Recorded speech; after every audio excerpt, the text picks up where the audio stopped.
Entonces, el día de hoy no se trata de intentarlo hasta que salga bien. Tengo que decir algo acerca de John Perkins. Realmente que fue muy especial poder verte hoy, John. Mis memorias parecen estar vivas.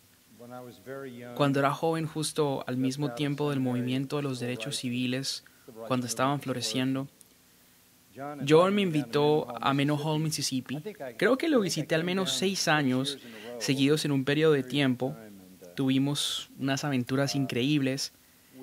A causa de mi asociación con él, hasta el sheriff de la ciudad me arrestó y me dijo: te vamos a multar por lo que estás haciendo. Y yo le dije: pero si yo solamente estaba predicando. Pero él me dijo: no me interesa, te vamos a multar. Y yo le dije: no tengo mucho dinero. Y él me dijo: ¿cuánto dinero tienes? Se llevó todo mi dinero. No me quiero tomar todo el día contando la historia, pero el punto es que John y yo, junto a Charles Ayers, creo que él fue el primer alcalde de raza negra en la región sureña del sur de los Estados Unidos. Y su hermano fue uno de los primeros mártires en el movimiento de los derechos civiles. Entonces, Charles y John y yo y otros chicos que estábamos en Jackson, Mississippi, estábamos en una habitación hablando. Yo era el único que era de raza blanca en la sala, cuando de pronto una persona interrumpió la reunión para decirnos que Martin Luther King le habían disparado. Entre todo el caos, me intentaron sacarme de allí lo más rápido posible, porque relucía en medio de ellos como un muñeco de nieve.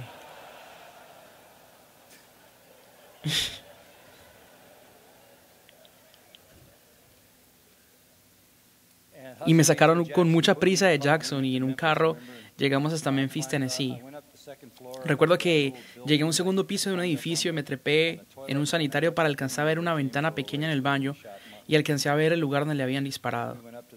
Luego llegamos al balcón donde se había asesinado a la persona y pude ver las manchas de sangre. Y realmente que fue un momento espeluznante. Yo no había sido un hombre fiel a través de los años y entonces ha sido un placer verte, conocerte. John es el hijo de un músico de trombón. Qué lindo verte, hermano. Bueno, es un gran privilegio para mí poderle hablarle a ustedes. Voy a introducir el contenido de las clases Mullins en esta mañana, si me lo permite. Les quiero hablar sobre el tema de las parábolas.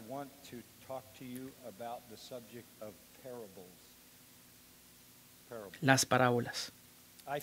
Hay más o menos 40 parábolas en los evangelios.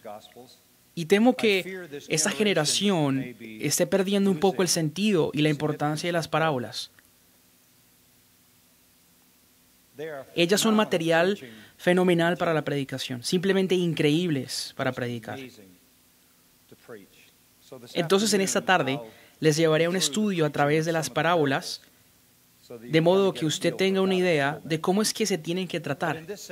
Pero en esa sesión yo quiero que usted entienda el género en sí, las parábolas. Así que abra su Biblia al libro de Mateo capítulo 13, versículo 1.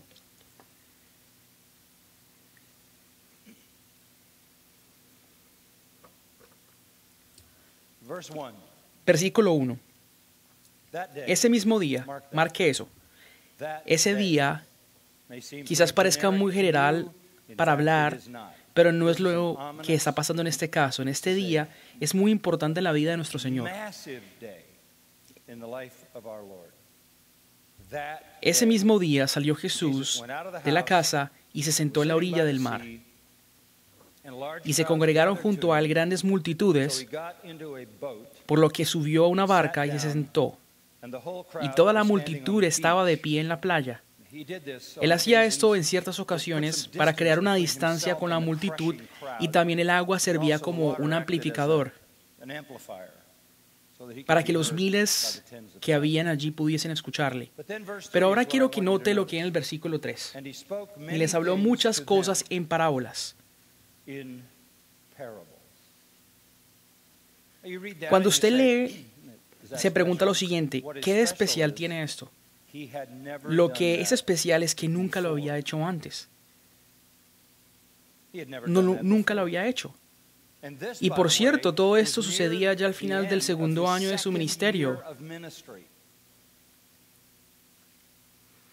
Bueno, en el Sermón del Monte, él se había referido a un árbol, había hablado de la piel de las ovejas, había dicho que algunos eran como el hombre que construyó una casa, pero en la totalidad del Sermón del Monte no hubo parábolas. Ningún tipo, no hay nada de parábolas. De hecho, por al menos 4 años no hubo ninguna parábola. Ese es un momento que es crítico, absolutamente crítico para nuestro entendimiento. Este es un día definitivo en la vida de nuestro Señor. Esencialmente, 2 años han pasado para el día en que decidió hablar en parábolas. ¿Pero qué lo llevó a eso? ¿Qué lo llevó a ese cambio tan dramático en estilo? ¿Qué lo llevó a ese cambio de carácter en su enseñanza? ¿Qué lo llevó a cambiar su discurso frentero doctrinal de textos del Antiguo Testamento, por ejemplo, a de repente contar historias?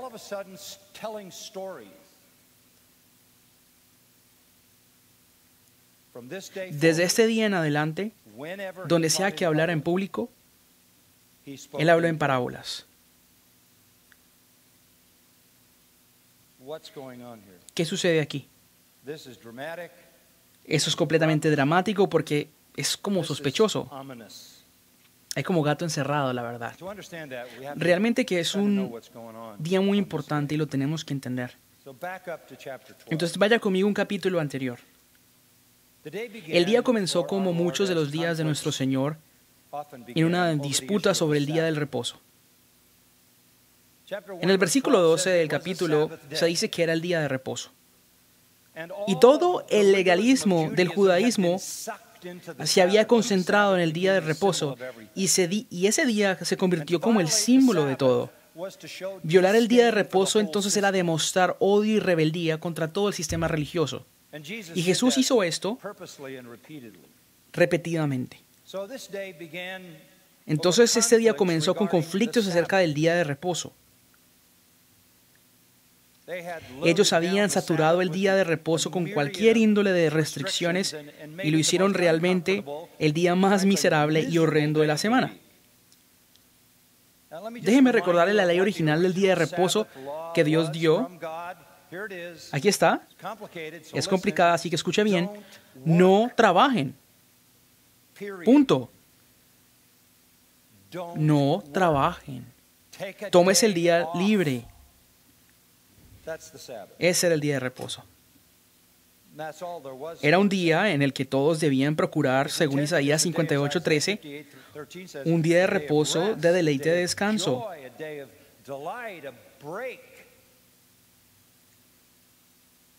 Los judíos, sin embargo, a través de su historia no descansaban en el día de reposo. Ellos estaban guiados por muchas cosas como el dinero, la ambición, guiados por el éxito, incluso estaban guiados por la participación en la idolatría, eran apóstatas, había apatía en el mandamiento de Dios, incluyendo ese mandamiento de guardar el sábado. Entonces, ya cuando leemos el Antiguo Testamento y se acaba la nación judía, es esencialmente apóstata. Había apatía a los mandamientos de Dios. El sábado era ignorado. Entonces los rabíes se percatan de esto e intentan arreglarlo, y el día de reposo era muy fácil de arreglar, sin embargo. Entonces su enfoque externo empieza a coleccionar reglas y reglas para obligar a los judíos a cumplir el día de reposo. Y ya llegando a los tiempos de Jesús se había convertido en un día completamente incómodo. Se había convertido en un símbolo de su religión.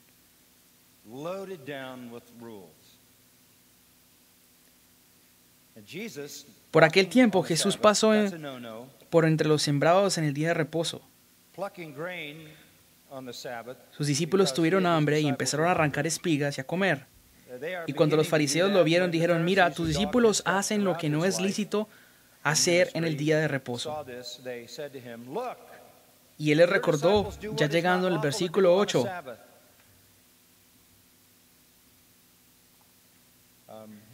no sé quién creen que ustedes son, porque el Hijo del Hombre es el Señor y el día del reposo. Este conflicto sobre el día de reposo fue épico. Les contó una historia como uno de los hombres de David comieron de los panes consagrados y cómo la necesidad sobrepasó las reglas insensatas. Y luego, para rematar, entró a la sinagoga y había un hombre que tenía una mano seca. Le preguntaron si es lícito cenar en el día de reposo. Y él le respondió, ¿qué hombre habrá de ustedes que tenga una sola oveja? Si ésta se le cae en un hoyo en el día de reposo, no le echa la mano y la saca. Entonces, ¿cuánto más vale un hombre que una oveja? Luego en el versículo 3, entonces Jesús le dice al hombre, extiende tu mano, y la extendió y fue restaurada y sana como la otra. ¿Acaso no están reaccionando muy mal los fariseos por solamente arrancar trigo el sábado, sanando enfermos en el día de reposo? ¿Tan rápido evadieron los milagros? Y para empeorar las cosas, el versículo 22 dice que entonces trajeron a Jesús un endemoniado ciego y mudo y lo sanó, de manera que el mudo hablaba y veía. Eso es algo maravilloso que vieron. Pero tomaron una decisión en el versículo 24. Pero cuando los fariseos lo oyeron, dijeron, este no expulsa a los demonios sino por Beelzebú, el príncipe de los demonios. ¿Qué había hecho Jesús ese día? Violar el sábado al recolectar trigo, violar el sábado sanando un hombre, violar el sábado expulsando un demonio. Su conclusión fue, Él es del infierno. Él es satánico. Obviamente todo esto es blasfemia horrenda. En el versículo 31 Jesús lo llama blasfemia. En el 37, porque por tus palabras serás justificado y por tus palabras serás condenado. Ellos fueron divinamente condenados por el Señor del sábado, por blasfemia, la blasfemia incomparable al decir que el Hijo de Dios es del infierno.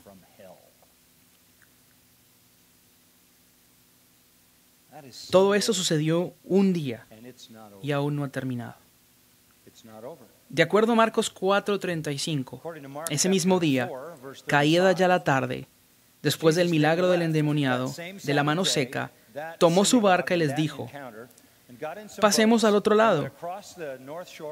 Cuando llegó al otro lado, ese mismo día se encontró con un hombre corriendo en la montaña. Marcos 4 dice que gritaba como un loco. Estaba endemoniado y usted conoce ya la historia. Expulsa al demonio a una manada de cerdos, los cuales terminaron haciendo clavados olímpicos, porcinos, en el lago. Al lago. Fue un día muy peculiar. Vaya conmigo entonces a Marcos 4 por un momento. Un día muy increíble. Vaya al versículo 33.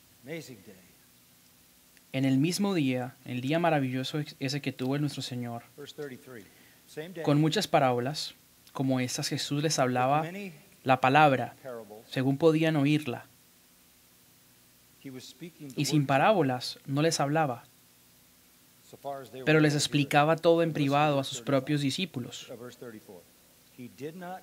Desde ese día en adelante, cuando hablaba públicamente, lo hacía en parábolas. La pregunta entonces es ¿por qué? ¿Por qué de repente comienza a hablar Jesús en historias? Bueno, se nos dice que la gente no estaba entendiendo la enseñanza. El discurso didáctico de proposiciones, doctrina, teología, exposición del Antiguo Testamento, ¿no estaba atravesando el corazón de la gente? ¿Acaso? ¿Y Jesús finalmente se da cuenta? ¿Será que eso fue lo que sucedió? lo cual es muy difícil de creer ya después de haber predicado por más de 2 años. ¿Será que después de 2 años le funcionó la cabeza a nuestro Señor? Y dijo esto, ¿no está funcionando? ¿Debo cambiar mi estrategia? El mensaje no le está llegando a la gente. Las proposiciones de doctrina no le están haciendo su trabajo al corazón de la gente. Las verdades claras no funcionaban. Necesito convertirme en un cuentacuentos. Bueno, defensores actuales del arte de contar cuentos en el púlpito dirán que esto es exactamente lo que pasó. Y eso es lo que se lee en la literatura de hoy. Jesús era el maestro en contar historias y a la misma vez darle la suficiente profundidad a las historias. Creo que lo he escuchado, ¿no? Este debe ser el género que debemos usar. Debemos convertirnos en cuentacuentos. En la gente, que la gente escucha cuentos, las narrativas son divertidas. Él contó historias porque son más claras. Las historias hacen que todo sea más accesible. Las historias hacen que todo sea más fácil. Entonces el mejor método para los predicadores es contar historias. Porque desde ese día en adelante Jesús se dio cuenta que para la gente escuchará el día que debía contar historias. Entonces uno puede leer en un hombre como Eugene Leary decir, un sermón no es una clase de doctrina, es un evento en el tiempo, una forma artística de narrativa equivalente a una novela o un guión de Shakespeare. Entonces no somos científicos que ingenian, somos artistas narrativos que funcionan profesionalmente. ¿No les parece extraño que en nuestro discurso y entrenamiento homilético casi nunca consideremos la conexión entre nuestro trabajo y el de un novelista o libretista? Yo propongo que empecemos a considerar el sermón como si fuese una trama homilética, una narrativa artística o una historia sagrada. Bueno, esta es la clase de predicación exacta que ahora domina la mayoría del mundo evangélico y en todos sus púlpitos. En muchos casos, hasta el púlpito ha desaparecido completamente. Alguien está de un lado para el otro contando historias. Y la gente que lidera, que trabaja en el liderazgo de la iglesia, son quienes asisten al cuentacuentos con videografía o escenografía. Hablar en proposiciones de verdad se nos dice que es anticuado, pasó de moda, y lo que está de moda entonces hoy es contar historias. Porque las historias supuestamente animan a las personas a encontrarse a sí mismos en la historia. Las historias son supuestamente más hospitalarias, más amigables, más profundas, más gentiles que la pesada y grotesca declaración de la doctrina. Las declaraciones de verdad ofenden a la gente. Esa clase de predicación, como todos ya saben, ha sido el patrón normal de las últimas décadas, así que no es nada nuevo. Ha sido desarrollada a la par de las estrategias pragmáticas del crecimiento de iglesia. Una publicadora religiosa le hace propaganda a un libro popular que habla sobre la revolución en la predicación. Ese es un nuevo libro que se llama Una nueva audiencia por Abingdon Press y es escrita por Richard Esslinger. Y dice lo siguiente: la predicación está en crisis. ¿Por qué? Porque el esquema doctrinal tradicional ya no funciona. Falla en capturar el interés de los que la escuchan. El esquema temático antiguo de la predicación está críticamente, sino terminalmente enfermo. Un número de libros sobre la predicación han hecho el mismo diagnóstico. Entonces, ¿cuál es el remedio? ¿Qué hacemos con esta predicación obsoleta que nos tiene presos? ¿Qué hacemos cuando los esquemas tradicionales están en crisis? Pues hay una solución típica. Contrariamente a lo que muchos nos harían creer, las historias, y no otra cosa, es el ingrediente principal bíblico. Nosotros no tenemos una doctrina sobre la creación, tenemos historias de la creación. No tenemos un concepto de la resurrección, tenemos narrativas sobre la Pascua. Hay relativamente pocas cosas en el Nuevo Testamento, como en el Antiguo Testamento, que no repose sobre la narrativa o una historia. Eso es algo que los hombres como William White Crane dicen. Debemos entonces escuchar frases así, creer tales argumentos. ¿Será que se confunden entre contar historia y la verdadera historia? Pero aparte, esto por un momento, nosotros sí tenemos una doctrina de la creación. Él no. Nosotros sí. Nosotros sí tenemos una doctrina de la resurrección.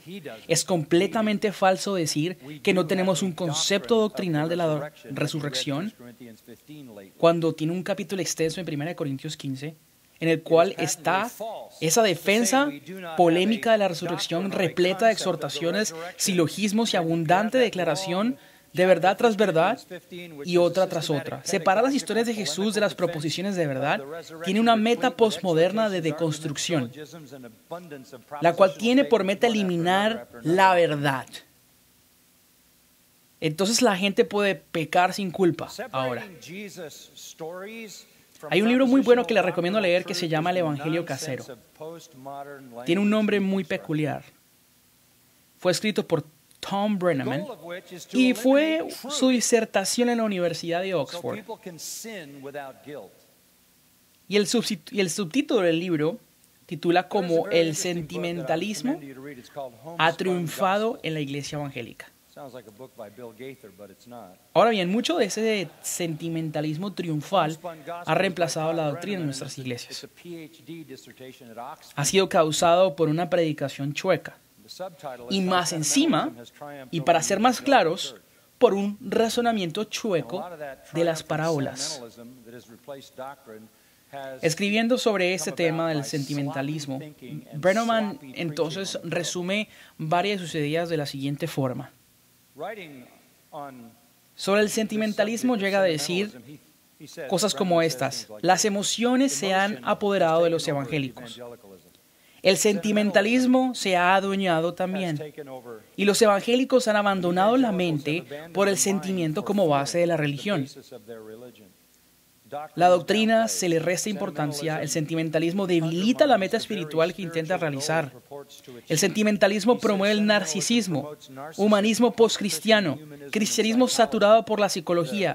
El individualismo es el centro del interés de Dios. Él dice que el sentimentalismo anda a la caza de mentes y voluntades débiles. El amor domesticado divino es preeminente. Ser infantil es crucial. La retórica terapéutica narcisista le da prioridad a los sentimientos y abandona la teología. La autoridad está en ti y en tus sentimientos. Él dice, este exégesis o este éxtasis evangélico nunca se critica. Cito, los evangélicos ya no pueden cargar con el peso de lo intelectual o de la doctrina y lo han abandonado junto al trayecto de su luz. Y la versión contemporánea evangélica es nada más y nada menos que un placebo. No cura nada, sin ninguna sustancia. Y todo este juego de sentimentalismo que trabaja en los sentimientos de la gente es producto de alterar las parábolas. Por ejemplo, Charles Heldrick escribe en su libro Muchas cosas en las parábolas.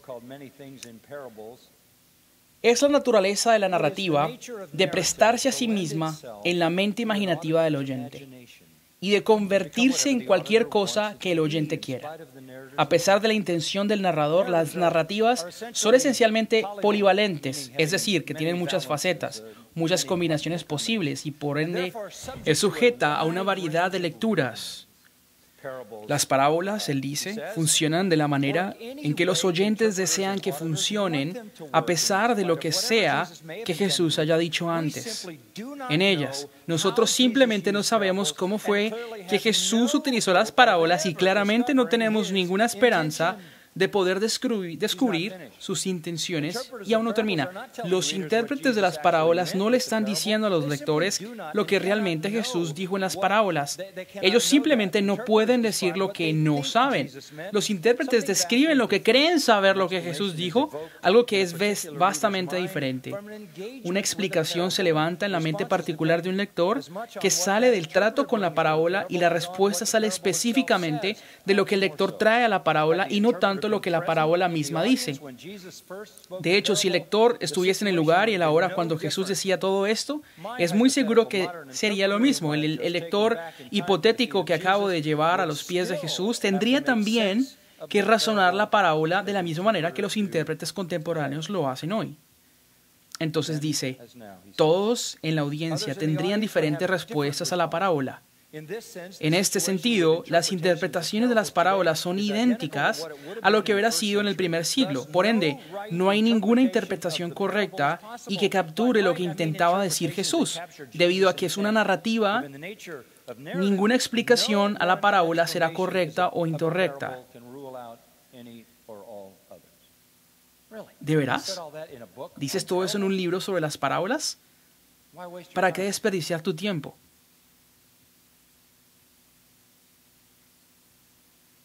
¿Serán esas las parábolas? ¿Travesías hacia la imaginación abierta? ¿Historias sentimentalistas? ¿Será posible que Jesús intentaba llegarle al corazón de la gente que jamás entendió su mensaje? Devolvamos a Mateo 13 para responder la pregunta. Y acercándose a los discípulos dijeron a Jesús, ¿por qué les hablas en parábolas? ¿Será esta la pregunta?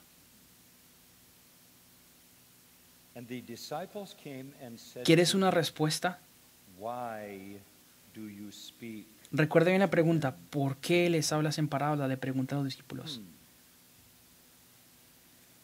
¿Por qué, Jesús?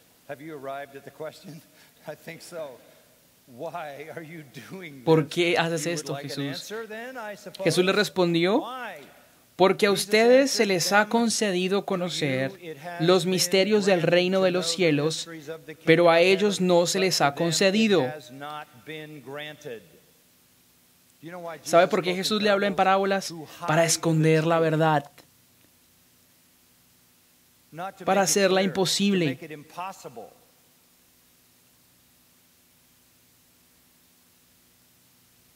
Porque a cualquiera que tiene, se le dará más y tendrá en abundancia, pero a cualquiera que no tiene, aún lo que tiene se le quitará.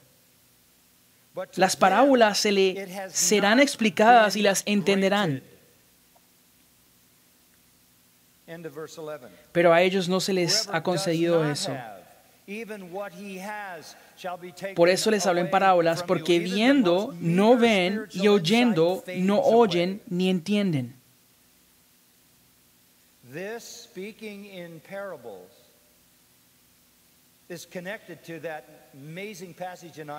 Y esto se conecta con el pasaje en Isaías. Y en ellos se cumple la profecía de Isaías que dice, al oír, ustedes oirán, pero no entenderán, y viendo verán, pero no percibirán. Por eso les hablo en parábolas, para esconder la verdad.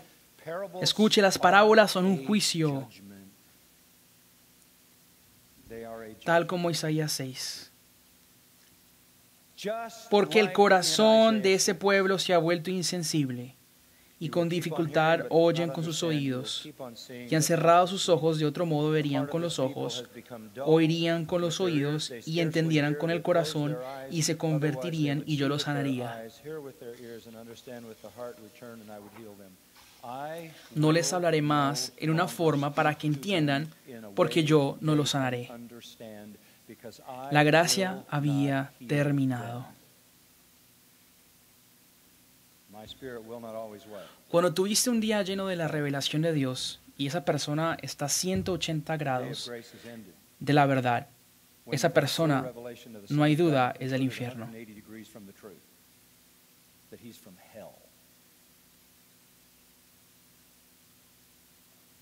Es casi imposible ser renovado de esa perspectiva.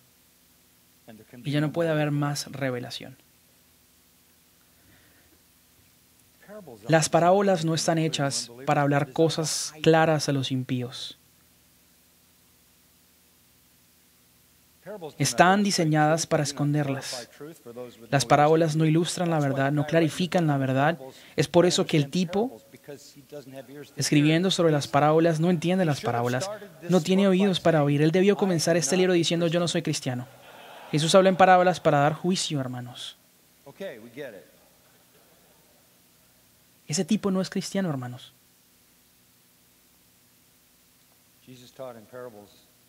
Las parábolas que Jesús enseñó son para dar juicio. Un juicio para aquellos que consistentemente, a través de los años, han realizado y han rechazado su prédica razonable, clara, teológica, verdadera, y comenzó a esconder las cosas.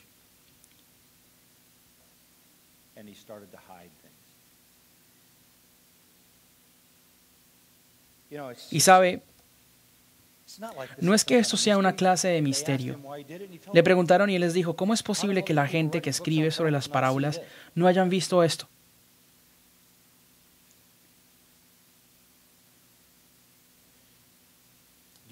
¿Sí sabe que en Lucas 47 y 48 dice que al que mucho se le da, mucho se le exige? Esto es una declaración de juicio. Esto no es solamente una frase perdida en el espacio abierto para que sea definida al antojo. Está en un contexto de acusación. Es una ocasión de juicio. Esconder la verdad es un juicio, pero al mismo tiempo es algo que contiene misericordia. Porque lo que el Señor esconde del hombre impío y no regenerado no lo hace más responsable. Y al que más se le da, más se le exige. Si el Señor hubiera seguido hablando las cosas claras, el juicio eterno de los impíos hubiera sido aún peor. Entonces el Señor habla en parábolas como un juicio untado de misericordia, guardándolos de recolectar culpa sobre culpa. Y culpa y culpa. Por cierto, no hay parábolas en el Evangelio de Juan. No podemos hacer un caso de que las parábolas dominaron tal punto de que nos haga a nosotros personas profesionales en contar cuentos. Más allá, no hay más parábolas en lo posterior en el Nuevo Testamento. Ningún predicador contó parábolas. Si supuestamente debiéramos contar historias, ¿qué fue lo que pasó con Pablo? ¿Qué pasó con Santiago? Pedro, Judas, Juan? No hay más parábolas en ellos. Porque ningún ser humano puede decidir cuándo cae el juicio. Las parábolas son fáciles de entender hoy porque tenemos toda la explicación de Jesús. Tenemos el Nuevo Testamento, el Antiguo Testamento y todo el contenido que explican porque tenemos las parábolas. Si las personas no creen en el Evangelio, entonces las personas no pueden interpretar las parábolas. Ustedes que creen en el Evangelio pueden ver el Evangelio en las parábolas, seguro. Y por cierto, todas las parábolas están relacionadas con el Evangelio. No hay tal cosa como una parábola acerca de la compasión. No hay tal parábola acerca de ayudar al prójimo. No hay tal parábola acerca de la humildad. No hay tal parábola acerca de cualquier cosa que no sea el Evangelio. De hecho, todas las parábolas son la teología de la salvación de Jesús y son profundamente doctrinales. Son profundamente teológicas.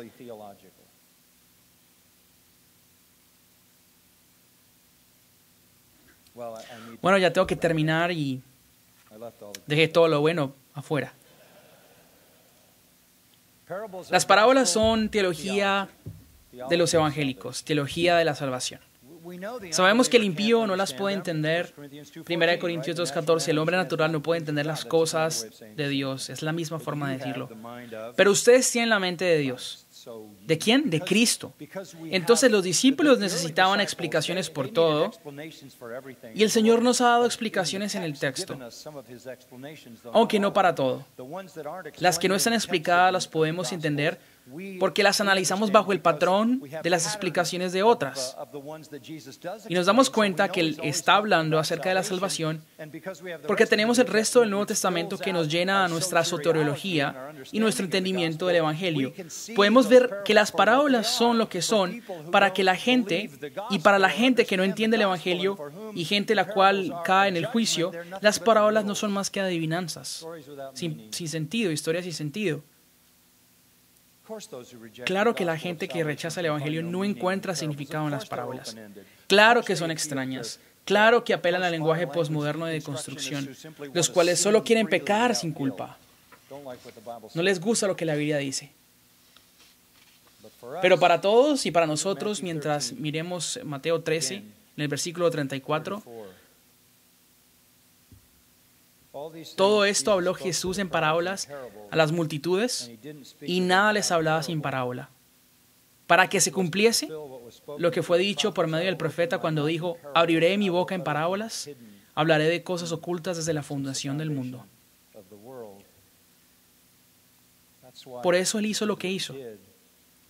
Habló en parábolas.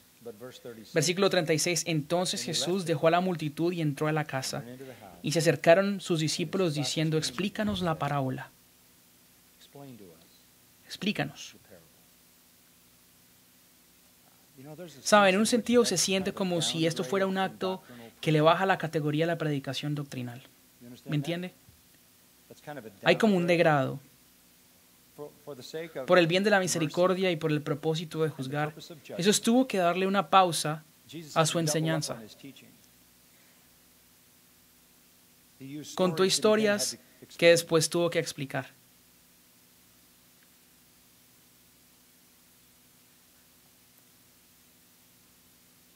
Escuche, todas las parábolas son doctrinales.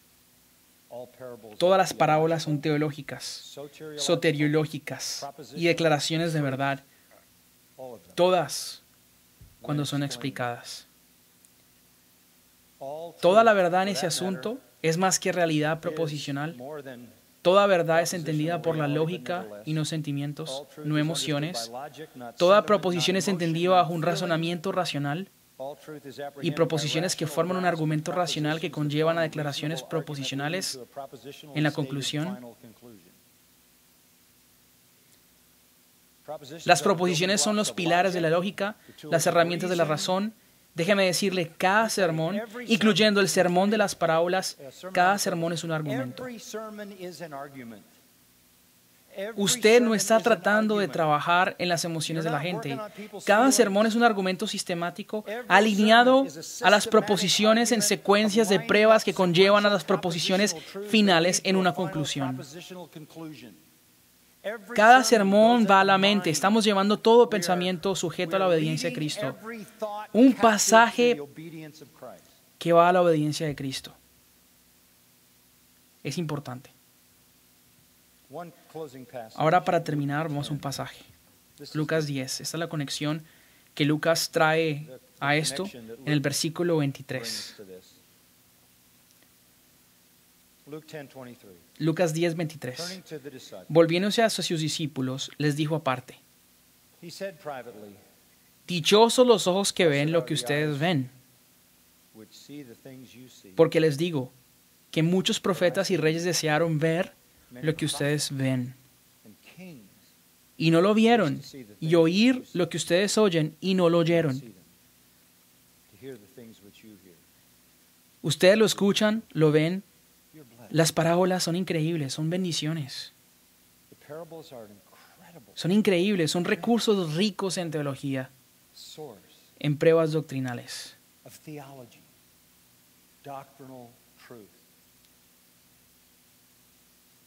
Y como usted conoce la doctrina, usted puede ver el significado de las parábolas.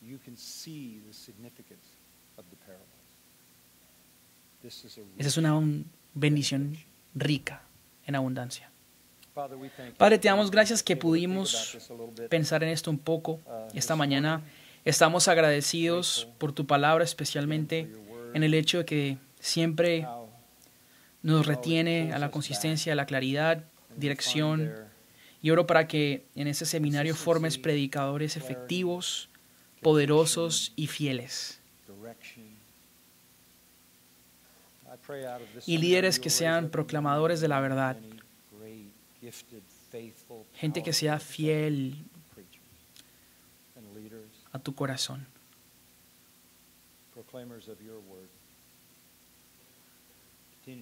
Pedimos que sigas poniendo tu mano de bendición en este lugar y que siempre seamos fieles a tu palabra. En el nombre de Jesús oramos.